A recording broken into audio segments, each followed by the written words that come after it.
Hello, Wajih. How are you today? Great job. And you? Excellent, excellent. All is well. It's starting to snow, and it's a warm season to start thinking about important things in life and in business. So, good Yeah, season for that.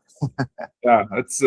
It's always good to think about life and business, but now it's a special season. It's the start of the year, and everybody's excited about new years and new beginnings. So it's perfect now. Very good, very good. Wajih, having been in the business for I think more than 30 years, if I'm not mistaken, I know you for more than 20 years, and I know a lot about you when it comes to business development, to leadership and management, and so on. Tell me, in your opinion, how would you best define succession planning? Actually, it's one of the quotes I believe so much in when it comes to succession planning. It says, "Success without successor is a failure." Mhm.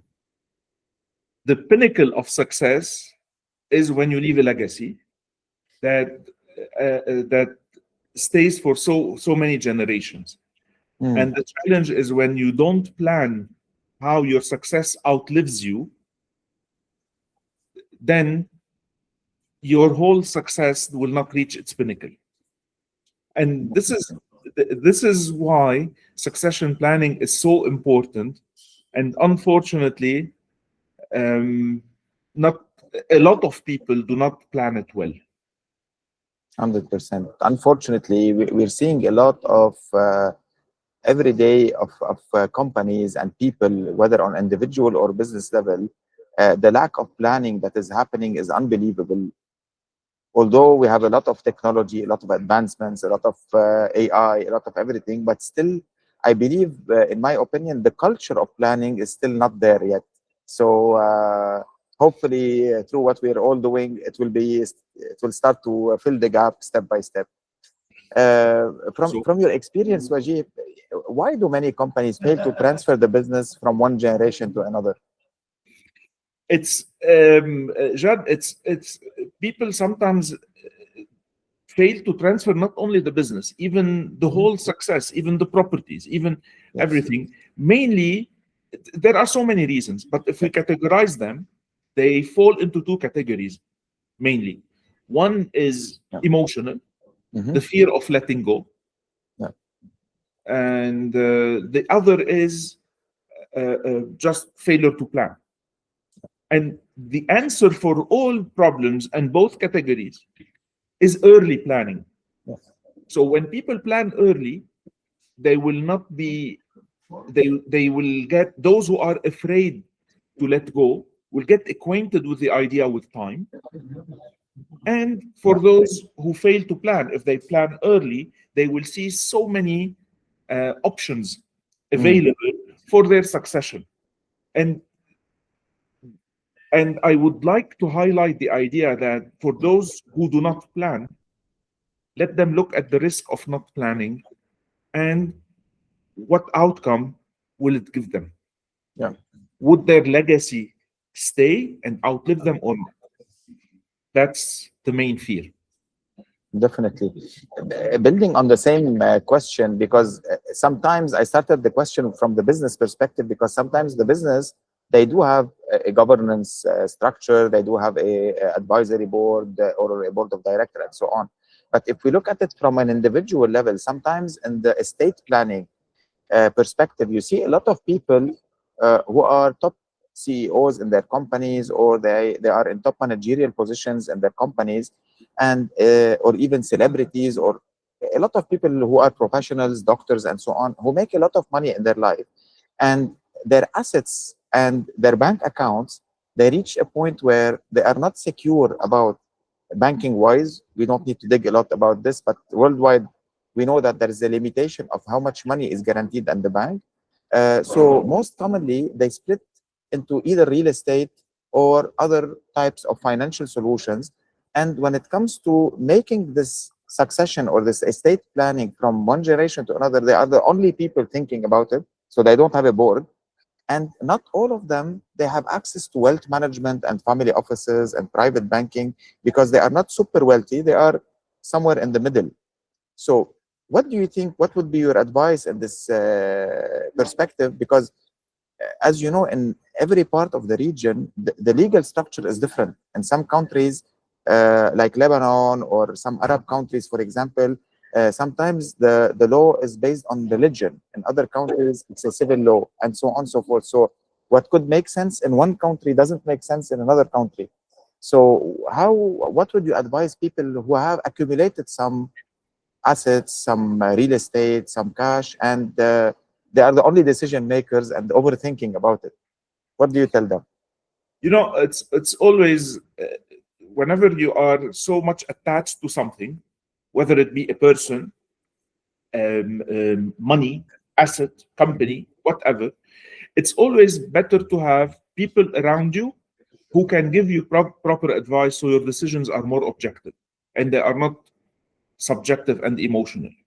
Especially, as you said, with the current challenges of wealthy people or affluent people, a lot of us are having properties and assets or companies across regions and territories. And we're not expected to understand the legality of every territory we have assets in. There are advisors who know that. That's their work. So it's especially now with changing taxation across different territories and duplication in taxation from one territory to the other. So sometimes you need legal advice, sometimes you need insurance advice, sometimes you need an auditor or accountant advice. So it's better you have, even at the personal level, if this is not company property or company asset, to have a very small team. It may be one or two persons just with you to consult with you on these risks and to give you a dynamic advice that follows the changes in regulations. Regulations are changing so aggressively, and you need to understand them so you preserve your legacy. To be the devil's advocate, Wajih, because I totally agree with what you said, but I know that many people will tell you, but we have two problems with that. One, the cost of the experts is too high.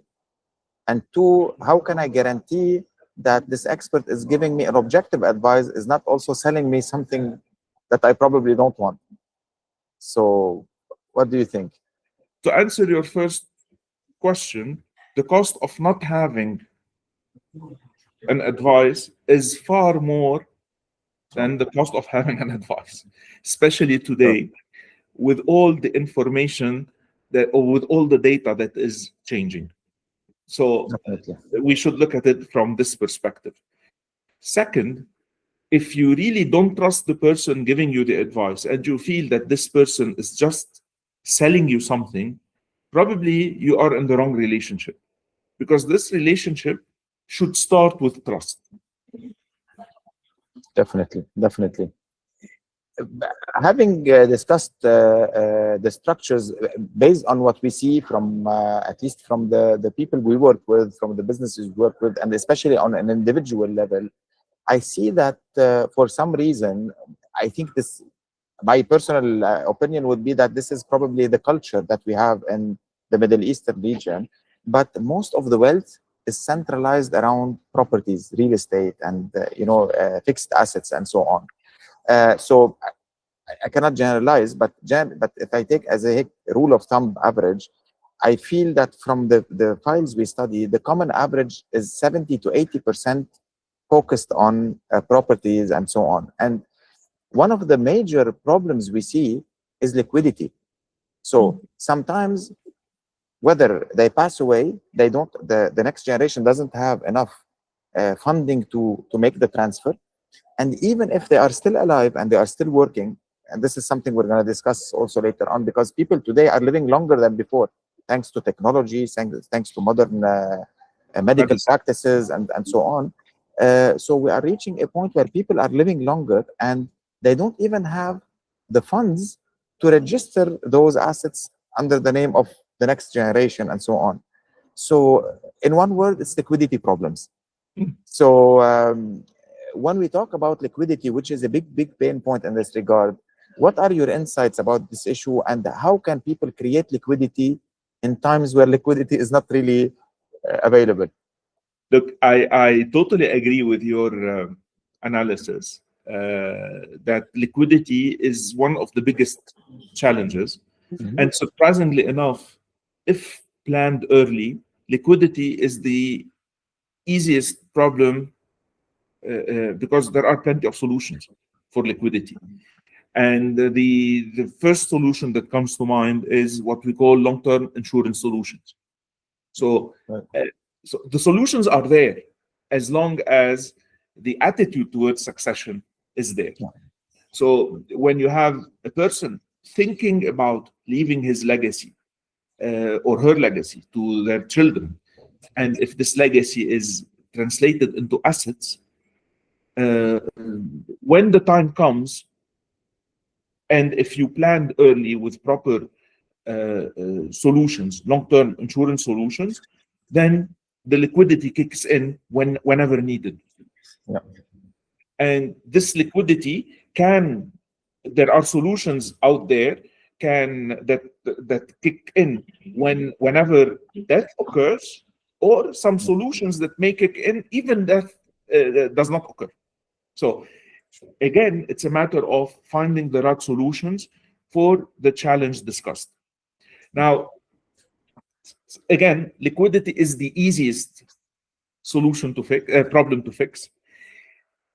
And I agree also with you that the problem today is increasing, because if you have people with enough wealth to have assets across several territories, inheritance taxes are changing.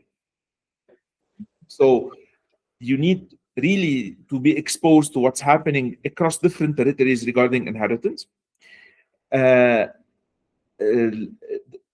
Also, taxation for foreigners is changing. So a non-resident has a different implication on their taxes versus residents. So you need to understand all these complexity and be prepared for it. At least if you don't understand them all, because sometimes you don't want to go into the nitty-gritty details of each and every territory, but at least you have to have a solution that really leaves the value of your legacy for your successors.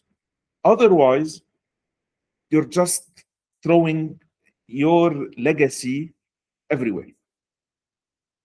100%, 100%. Look, definitely from my experience, people who are making it are working on at least 3 levels besides the, but the first part, which is the best practice, is technically provisions. No matter where they put those provisions. So it could be in insurance, it could be in the bank, it could be in funds, it could be, this is another discussion we can go through, and but definitely having provisions for liquidity is something super important. 1, 2, the problem that I'm seeing a lot, very common, and if I share statistics, you'll be surprised, which is people don't manage their cash flow. So they do manage their cash flow at businesses. Probably they have their accountants and their auditors, and they have their statements. Someone is doing it for them. Exactly. But on a personal level, on a family level, they don't. They know how much they make. They know how much they have. But anywhere in the middle, it's a total blank or a gray zone that very few people are really taking care of this part.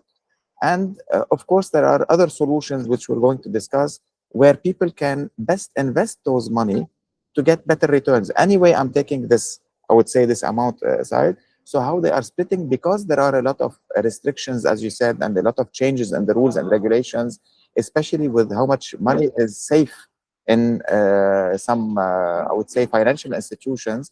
So how much they diversify and take care and monitor would play a big role on the overall liquidity impact that they have. And definitely, we're going to have more and more discussions in this regard to go into more details. Look, Jad, as I told you, solutions are plenty. The challenge is not in the solution. The challenge is in the planning. So when you plan early, you know how to manage your problem. And one of the best things we're gonna discuss, and that's a promise to everyone listening to us, because one common point between you and me, Wajih, is something that we need to teach and raise awareness on for the clients, which is to know how to ask questions. Because sometimes clients go to the bank, to the insurance, to the properties, to the consultants, and so on. They expect them to give them what is the right thing. Whereas we all know that there is no one right thing for everybody, So, but if we know how to ask them the right question, they will guide us to know what is the best solution and if it's available in their institution or not. So I believe this is a topic that we should have a session about, where we just educate people on how to best ask questions to filter if the person in front of me would be the right person to handle my file and so on and so forth.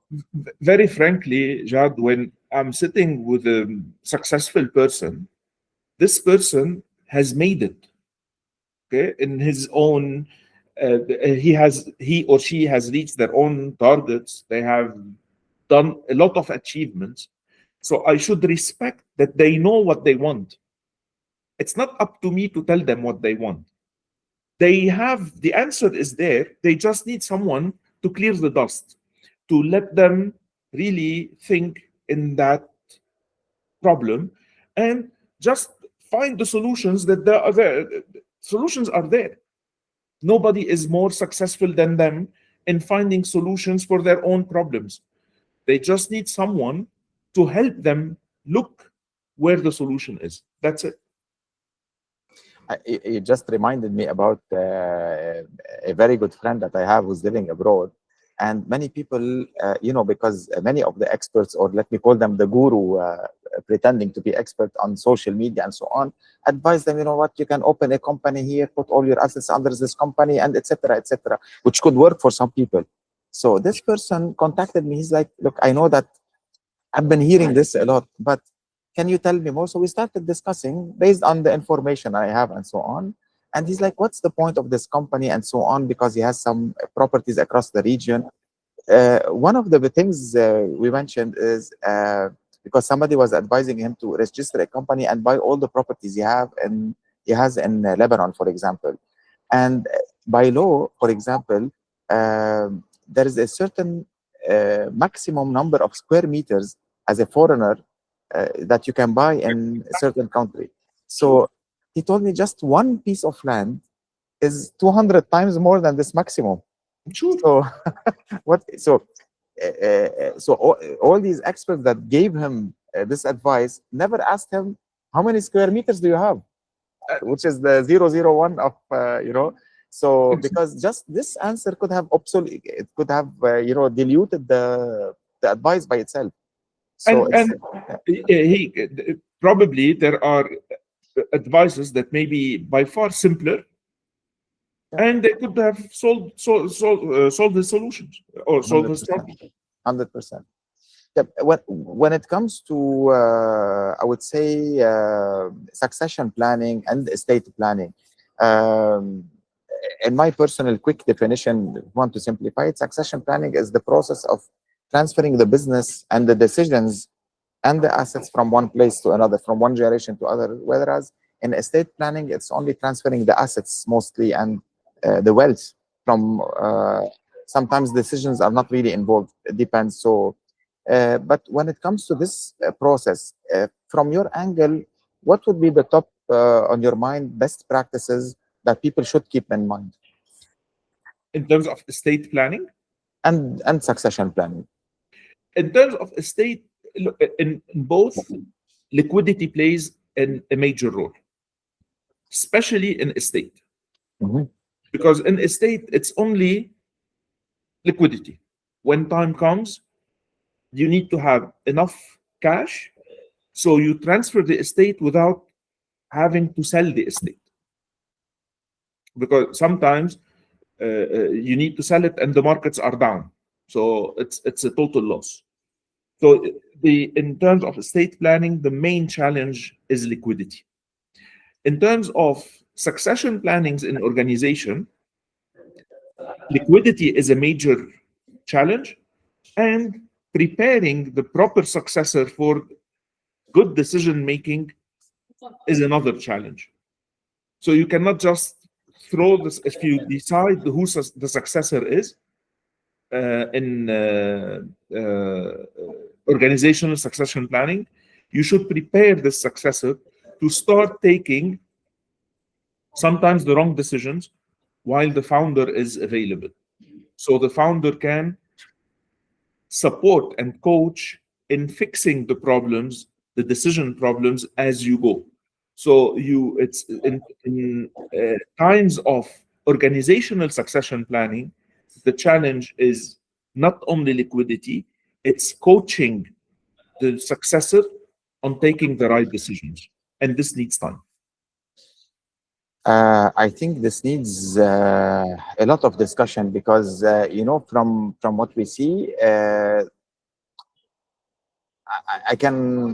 would say write books about at least the cases I've seen where the founder or the person from the generation one who initiated and who built the wealth had a very clean process in his mind. But as you said, it's in the next generation that the problem came. So sometimes they do a process with a good faith, with a good intent, but then it translates into many other problems. One of the cases I've seen, as a simple example, five brothers and sisters, they inherited a business, and the father wanted to be, in his own terms, fair for all. So he gave them a big business, and he said, okay, you all take equal shares. And then one of those, only one, is working 17, 18 hours a day, and he gets paid the same way. And they don't dare change anything about it because that's the father's will. But the father's will was about the wealth as long as he was working and they were getting the profits. But now that one person, they are not, the guy is not daring to impose a salary for his work, whereas he's doing all the work, and some people never visited the business are taking exactly the same thing.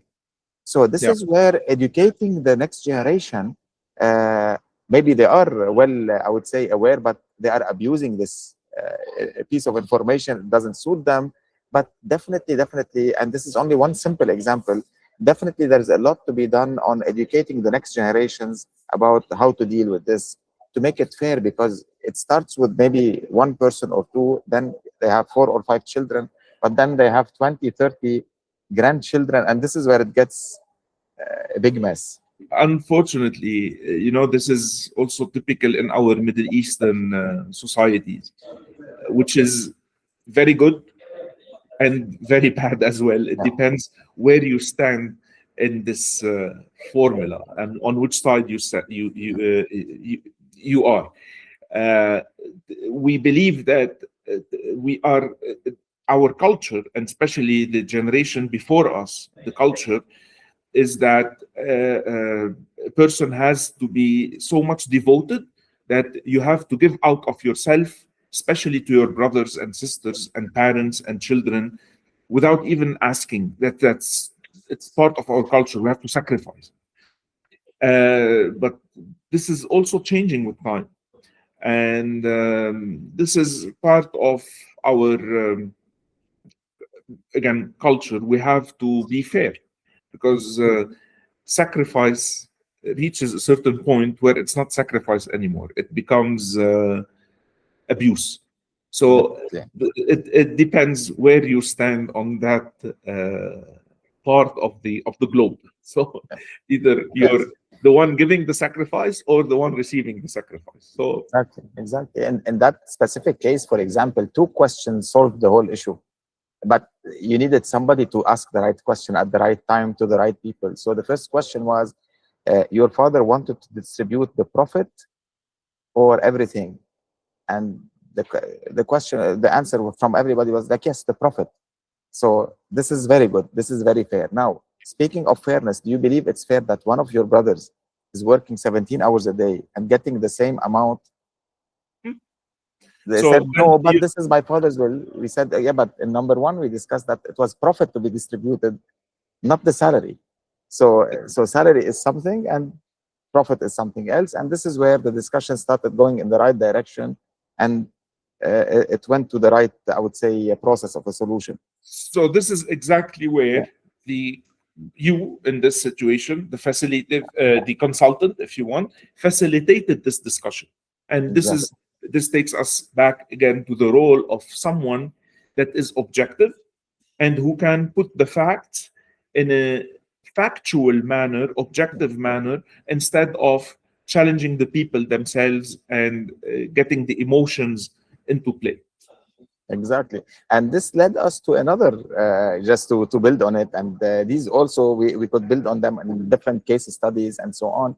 The next question was, okay, if this guy who was managing now the business for more than 15 to 20 years and doing a very successful return for all the 5 brothers and sisters, what if something happens to him? So who is ready to take the business forward? And I would say, no one.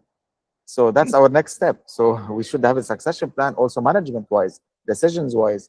You should be start getting involved to know what is happening in the business. Who are your suppliers? Who are your clients? Who are your team members? You know, and and this led into something very positive at the end of the day. So it's very important to have people who are asking the right questions, leading the path, because end of the day, everybody wants to make money, but at the same time, everybody wants to be having a fair share of the wealth that was created by. Again, Jad, the answers are always there. The questions are not. You have 100%. sometimes to ask the questions in a fair, objective manner. And the solutions are there. There are plenty of solutions because this problem is not faced by us, it's faced by everybody through generations. And every generation had its own solutions available to them. Now, with the technology, with the new financial products, with plenty of solutions, there are solutions available for our generation today that Exactly. can, again, transfer wealth or help the successful people transfer their wealth to the coming generation.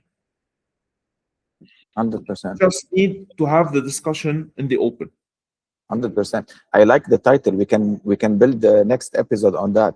So there are plenty of answers, but no questions being asked. So Not being asked. yes, Exactly. yes, very good. Yep. What we see every year in every single country we visit, we are visiting an average of 14, 15 countries in the region, and every single year we see businesses unfortunately closing because the owner wants to retire. No one wants to handle the business continuity. The business is not equipped to be sold. So, and then what are your thoughts about this problem? Because it affects the owners, the heirs, the employees, and the community who are all benefiting from this business. What do you think?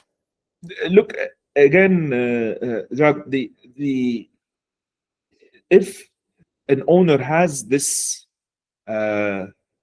the succession worrying him or her, the only answer to the worry is plan. Yeah. Because all of us, we have plenty of worries. And if we just keep worrying about them, there's no solution. My advice to everyone who has the worry of how can I transfer my legacy? How can I build the pinnacle of my success? Let them sit with someone who can help them transfer this worry into a plan. Exactly. Otherwise, it will stay as a worry. It becomes negative. And sometimes it's too late to find a solution because the 100%. solutions are available. But the biggest challenge with solutions, they are linked to a time clock.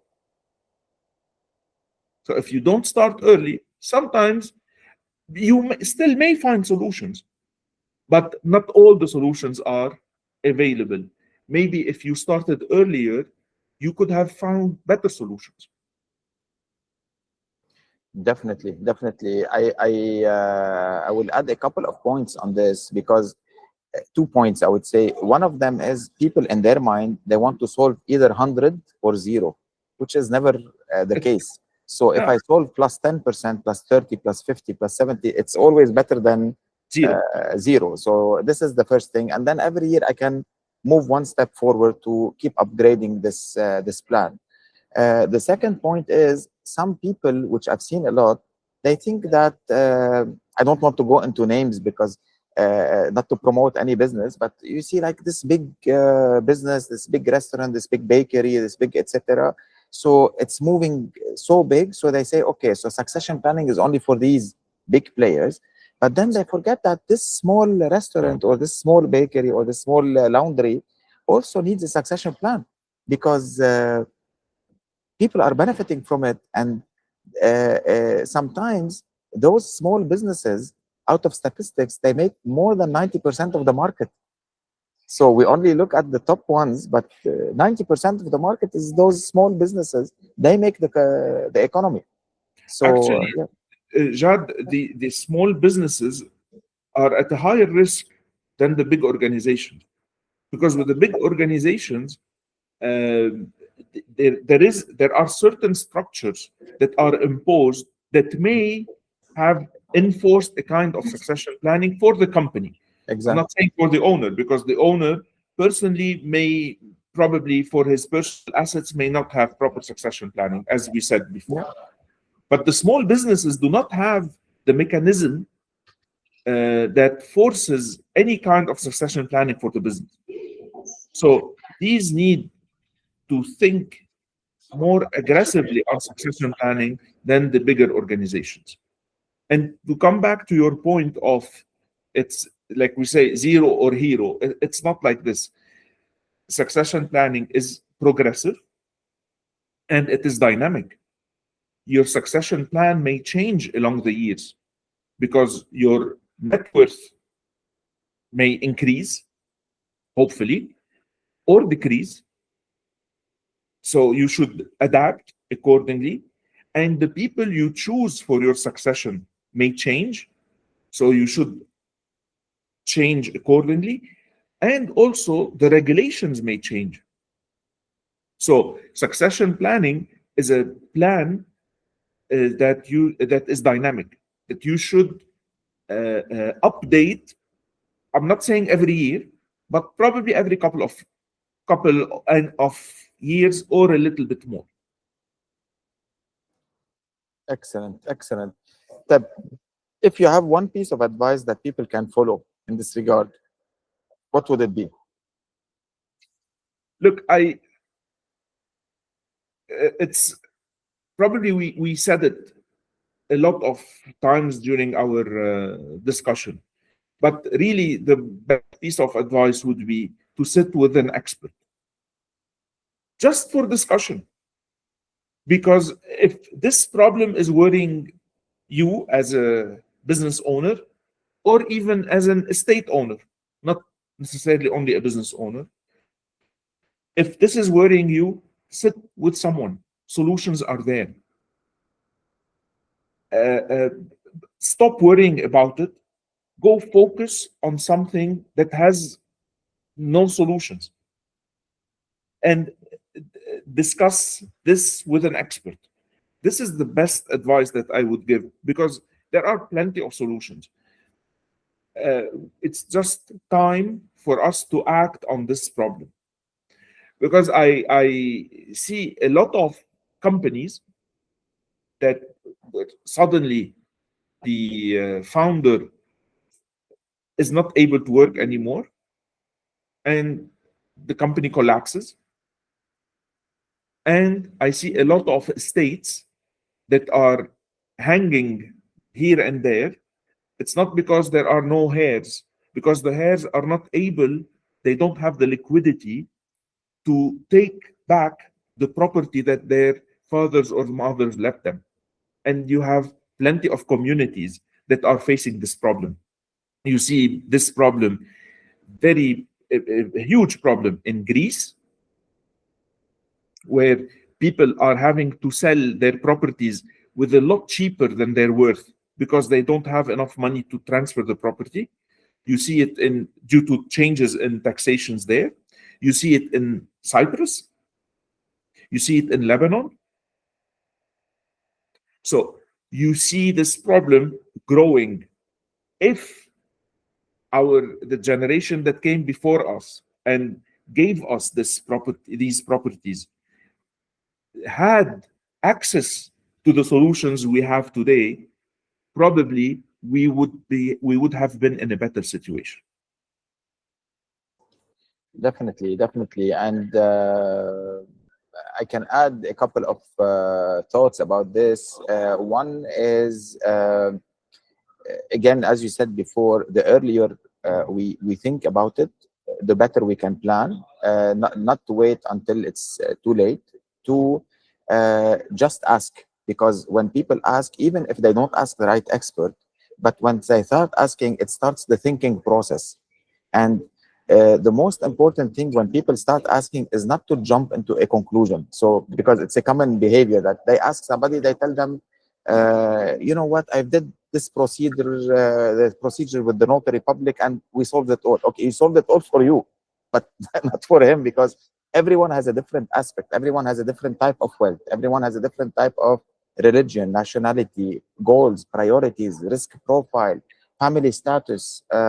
It's so complicated that it cannot be solved by one Panadol for all. You know, it's very complex. So, but and the third point is to challenge. Even if you are meeting the expert, is to challenge the expert. The most pleasure I get is when I get a client who's challenging me about any recommendation I put. I enjoy it because it pushes me to search more. It pushes me to start thinking and to come up with something. And we always come up with something better because of that challenge. So nobody knows it all. So that's why we should be very aware that, in my personal opinion, you shouldn't have only one expert. You should have multiple experts coordinating together. Maybe you might choose an expert to moderate between the different experts, but very important to hear the thing from perspectives: legal, insurance, banking, properties, business, etc., so that you see the full picture as a client, and then nothing beats the gut feeling and the logic. Once you have the numbers, and decide. mind you, Jad, that it's even if you find a solution today, you should still Validate it. validate it with time, because look, all the countries, all governments today, they need money. They are all indebted, so they find ways to take more money, and usually this is taxation. So taxations are changing in a very aggressive way. So, for example, probably a paper you did with the notary public today to register a land property, like after one's death, maybe if the children take a lot of time to register it later on, they will be penalized, because some situations or some actions were being done in a legal way, comparing to the taxation laws today. Maybe 10 years from now, they will not be valid and they will be penalized. So even when you do a solution and you don't act on it for several years, it's good that you review it. Laws may change. Some new solutions may be available and they may be more efficient. So you'd better consult with someone who can give you the proper advice. 100%. And Wajih, for those who are watching us now, and just as a small disclaimer, I think people notice that we never discussed one single product. So it's not about products. It's not about any specific thing that we are promoting. What we are promoting is one thing: the awareness on the planning, so that people start thinking and start planning ahead. But of course, if somebody is interested to know more, we would be more than glad to book an appointment, start the discussion, and see where it leads. Because again, there is no specific product or rate to do this, I would say, solution or this consultancy. It's more about opening the conversation first to see if it's within our expertise. Second, if we can find the solution. And of course, if we are the right fit for this specific case, then we can, of course, dig deeper and hopefully find a long-term relationship to sort it out for a couple of generations ahead. Sure. So This is it. It's about asking the questions and having the discussions to the open. That's the purpose of our discussion today. definitely. Thank you, Wajih, for your time. And also for everyone watching, you will be seeing in the details the contact info to reach out to us in case you feel you need to dig deeper.